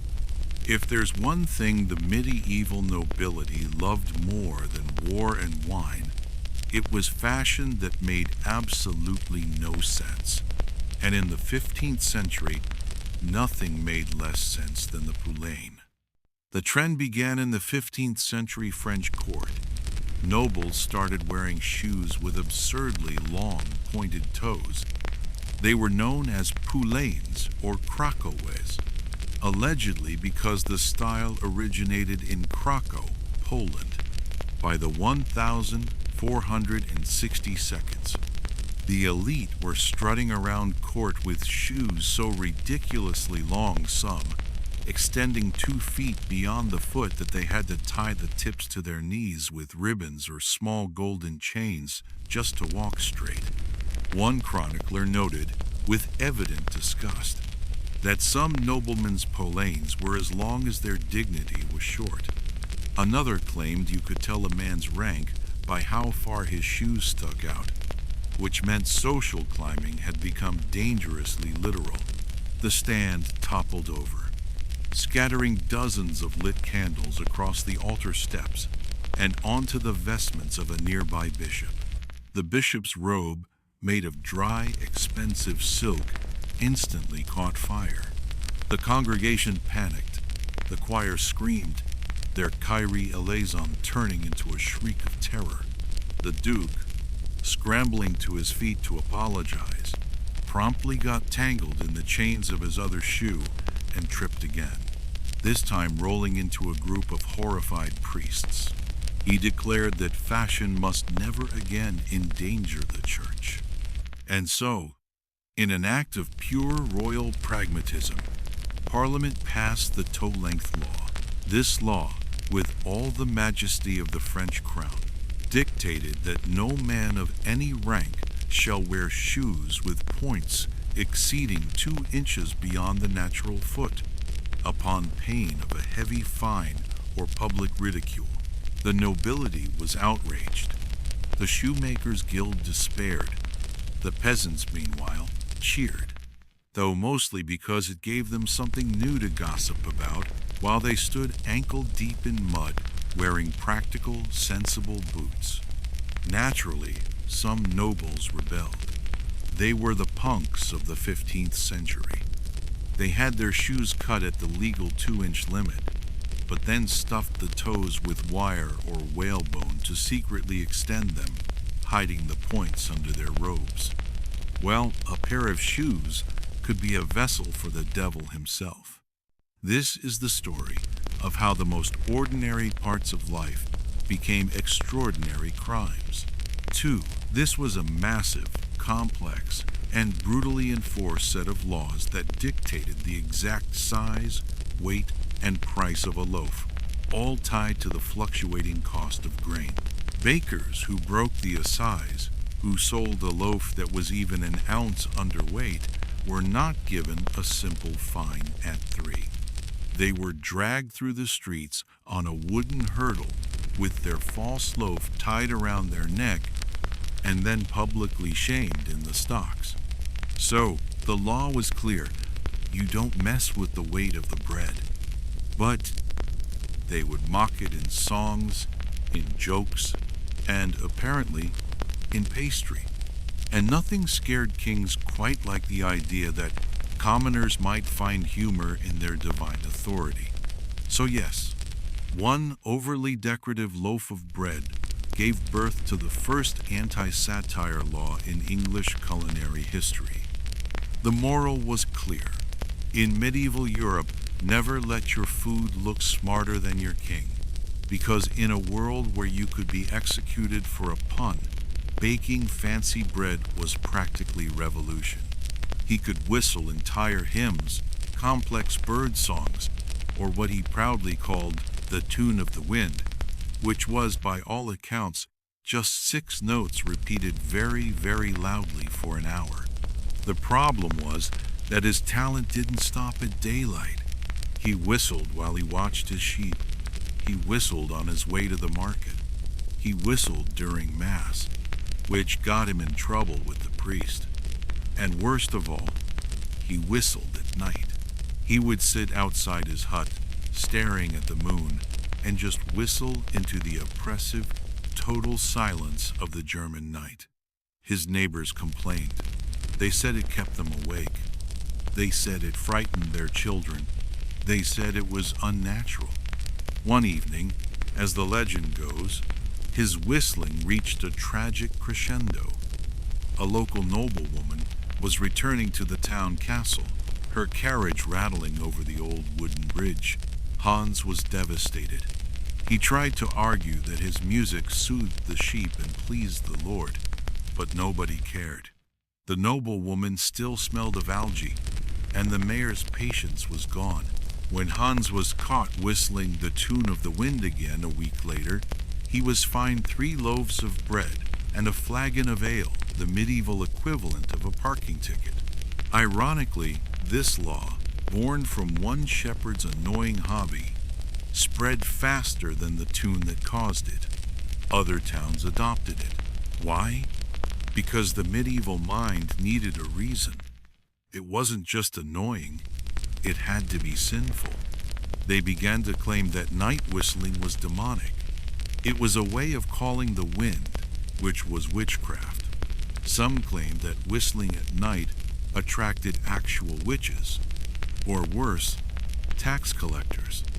By the 15th century, entire German provinces had outlawed nighttime whistling altogether. The sun was relentless. The air was thick and humid. The stone of the wall reflected the heat. Marek was sweating through his linen tunic before he'd even picked up his tools. By mid-morning, he was miserable. And he, a practical man, made a practical decision, deciding that modesty was optional but heat stroke was fatal. He stripped off everything. Everything. His tunic, his trousers, his underlinens. He kept only his thick work boots to protect his feet and continued hammering away. By evening, word had spread across all of Prague. A naked man labored before the queen. It sounded poetic. It was not. The city council convened immediately. This was a crisis. There were panicked discussions about morality, about public decency, and about the mortal danger of distracting royalty with unsolicited anatomy. The verdict was unanimous. Something had to be done. Thus, the council introduced the Naked Carpenter Ordinance. The law, written with all the straight-faced dignity the council could muster, declared that no man or artisan shall ply his trade unclothed, nor in any state of undress, within sight of Her Majesty, the church, or the public square. Merrick was fined, publicly lectured on decency, and reportedly muttered, "Then perhaps the wall shall fall again." Case 11. The Haunted Shoes. Florence, 14th century. In a world that feared witches, ghosts, and improperly cooked stew, it was only a matter of time before someone accused footwear of supernatural activity. This story begins in 14th century Florence, a city of art, ambition, and cutthroat commerce. If you were a craftsman, your reputation was everything. A local cobbler named Giovanni D'Alessi was known for his craftsmanship. His boots were sturdy, his slippers were elegant. The devil had taken up cobbling, and his workshop was Giovanni's. People began inspecting their own shoes for signs of possession. Giovanni's business, once booming, collapsed overnight. No one would buy his devil shoes. His reputation was ruined. Desperate, Giovanni did the only thing he could think of to prove his innocence. He called for an investigation, because nothing clears your name like a medieval trial about haunted footwear. We have seen how medieval bureaucracy was a direct, often panicked, response to a single, unbelievable event. But now, we must turn to the ultimate bureaucracy, the greatest, oldest, and most powerful institution of the entire medieval world, the church. The church was more than a faith. It was a government, a legal system, a corporation, and a cultural force, all rolled into one. This is the story of what happens when the men of God get a little too creative, a little too human, and force the hand of the divine HR department. Unfortunately, it was also, after 20 years, profoundly repetitive, slow, and, to some, depressingly holy. The story begins in 14th century Italy. This is not the dark, grim north. This is Italy, on the very cusp of the Renaissance. The air outside the monastery walls is electric with new ideas. In the towns, troubadours are singing complex, passionate songs about love and loss. The Trecento is dawning. Within months, neighboring abbots, hearing tales of the dancing monks of Tuscany, copied the regulation, citing disruptive nocturnal chanting. Word spread to Rome, where one cardinal reportedly commented, "If monks must sing, let it be soberly, not seductively." The band survived for centuries, long after the abbey itself had burned down. The beautiful irony? Those same rebellious monks, with their lutes and their harmonies, were accidentally inventing early polyphony. They were on the bleeding edge of the musical foundation that would lead to the glories of Renaissance choral art. So, the next time you hear a magnificent, complex church choir, thank a few rebellious monks who got tired of the monotony, added a beat, and got legally silenced for it. Because even holiness, apparently, had a bedtime. Father Rodrigo showed up in his black priest's robes, clutching a simple, battered-looking arming sword that, as the prompt suggests, still had candle wax on it from the altar. Witnesses claim Rodrigo actually opened the duel by blessing himself, slowly, making the sign of the cross, which might be history's most confident and terrifying flex. Sir Diego, seeing this, laughed and charged. He expected the priest to panic, to run. He did not, and, against all odds, with a lucky, desperate swing, he twisted his blade, caught the knight's sword, and sent it flying. Silence. Rodrigo stepped forward, placed the point of his waxy sword at the knight's throat, and said, "Do you yield? In the name of God and Street Michael?" The knight, defeated and utterly humiliated, yielded. The crowd erupted. Father Rodrigo was a hero. The church, however, did not erupt. When word reached the Bishop of Toledo, he nearly had a stroke. This was not a victory. This was a disaster. It wasn't that the priest had fought. It wasn't even that he had almost killed a man. The problem was that he had won, and he had won publicly. This was a jurisdictional nightmare. The church's power came from its separation from the world. The clergy's weapons were spiritual: prayer, sacrament, excommunication. The nobility's weapons were physical: the sword, the lance. What was next? Abbots challenging dukes for land via trial by combat? Bishops leading jousting teams? A council was convened in Toledo. The ruling was clear, and it was aimed squarely at Father Rodrigo. No servant of God, the new canon law read, shall henceforth bear arms, nor engage in duel, tourney, or violent sport, for his weapon is the word, and his shield is faith. And thus, the clergy combat ban was born, a message of compassion and repentance. He ran and told his neighbors. His neighbors told the next village. The local priest, hearing the story, was deeply skeptical. But within days, the village was a circus. Pilgrims, desperate for hope, flooded the tiny village. Merchants, smelling opportunity, set up stalls. Someone started selling holy milk from the weeping cow in little clay jars. Someone else was selling blessed hay from her manger. He marched to Etienne's farm, followed by a massive crowd of pilgrims. He inspected the cow. He prayed. He waited. Nothing. The cow just stared at him. The crowd grew restless. The bishop began to frown, tapping his foot. This was getting embarrassing.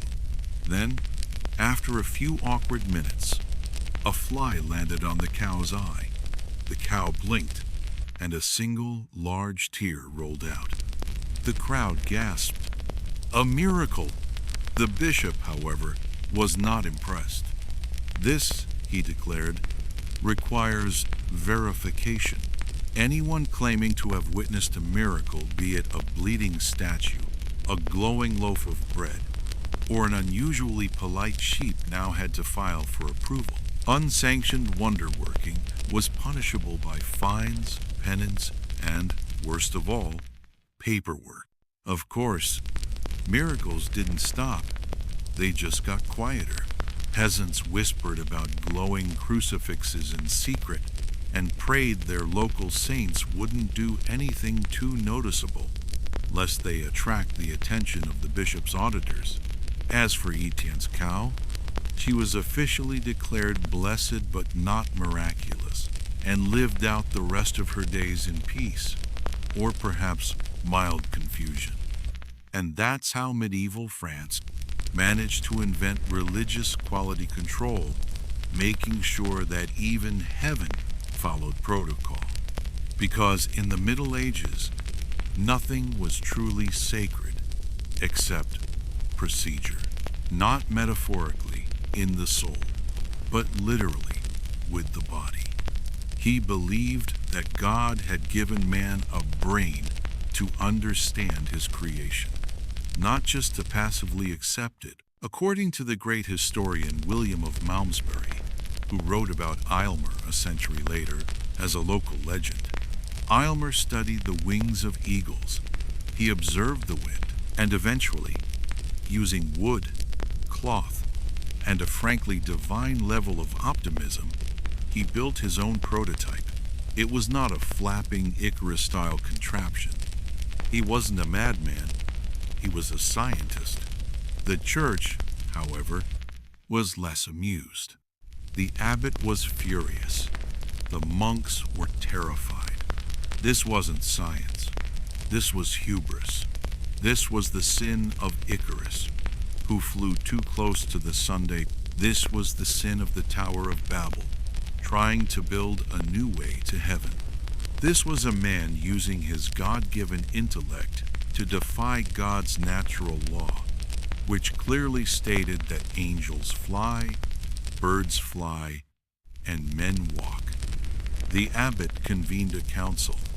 Aylmer's experiment was declared reckless, unnatural, and bordering on hubris, and a new rule was added to the abbey's charter.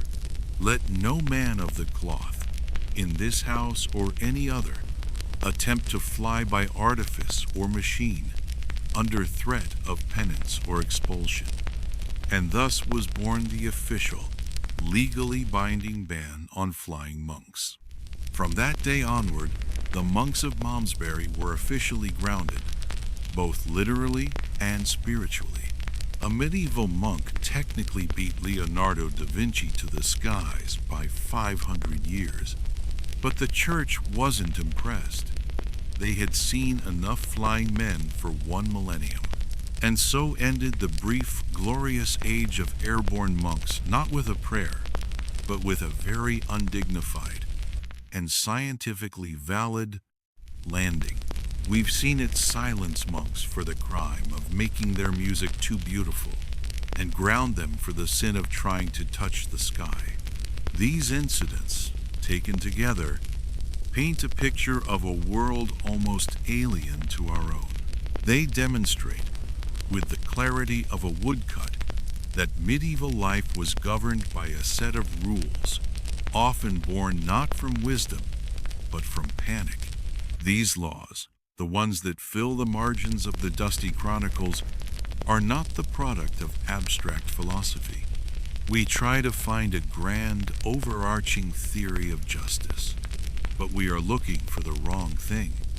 Medieval logic, as written in its laws, was not about systemic order or the pursuit of abstract justice. It was almost never proactive. It was not about building a perfect, just society for the future. It was about surviving the present. It was a direct, bizarre, and highly specific reaction. Fear of the unknown, which saw black magic in a pair of haunted shoes. They were a reaction to stupidity, the magnificent, world-changing stupidity of a bored knight with an armored goose, or a drunk count with a 14-foot lance. But most of all, and perhaps most tellingly, these laws were a reaction to embarrassment. This is the secret engine of the medieval bureaucracy. A king, a duke, or a bishop can survive a plague. He can survive a war, but he cannot, under any circumstances, allow his authority to be laughed at. The Naked Carpenter Ordinance wasn't just about modesty. It was about erasing the memory of the queen being shocked.